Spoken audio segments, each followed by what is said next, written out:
Assalomu alaykum. Siz Jasur English Zone kanalidasiz. Bugun sizlar bilan yangi o'tiladigan mavzu bular beginnerlar uchun artikellar bo'ladi. Kelinglar, artikel nima va ular nima qiladi, nima uchun artikel birinchi mavzu deb hisoblanadi degan savol bo'lishi mumkin. Kelinglar endi buni tushuntirib bersam. Even artikli aslida bir dona degan ma'noni beradi. Ular noaniq narsalar bilan ishlatiladi. Ya'ni biz qaysi narsa ekanini aniq aytmagan bo'lsak ishlatamiz. Masalan, I have a dog. Kelinglar keyingisiga ishlatilishi. Qachon ishlatilinadi? Undosh bilan boshlangan so'zlardan. Masalan, a book, a car, a teacher, a house. Qachon ishlatiladi? Only tovush bilan ishlatilinadi. Masalan, an apple, an egg, an orange, an umbrella shular bilan. Kelinglar keyin endi bir nechta misollar ko'ramiz va n haqida.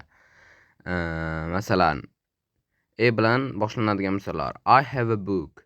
She bought a car yesterday. N bilan boshlanadigan she ate an apple. Xuddi shu. Keling endi the article haqida gapirsak. The nima? The aniq artikel. U aniq hammaga ma'lum yoki oldin aytilgan narsa. Qachonki biz dunyoda yagona bo'lgan narsa haqida gapirsak, the artikeldan foydalanamiz. Ya'ni the sun, the earth shular. Keling endi 3 ta artikelga ham har biriga bittadan namuna ko'ramiz. Uchun I have a book. N uchun this is an elephant. The haqida the sun shines.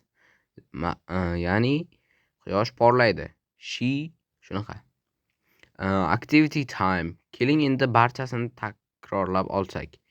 Va n o'zbek tiliga bitta bir dona deb tarjima qilinadi va noaniq gaplarda keladi. Masalan, this is a book kabi. The aniq artikli dunyoda bitta bo'lgan narsa uchun haqida gapirsak. The sun xuddi shunaqa. Keling endi mashqlar. I have got apple. She is doctor va sun. Keling endi buni siz kommentlarda o'zingiz to'g'ri yoki noto'g'risini qo'yasiz. Homework agar mavzu tushunarli bo'lgan bo'lsa, uy ishiga o'tsak.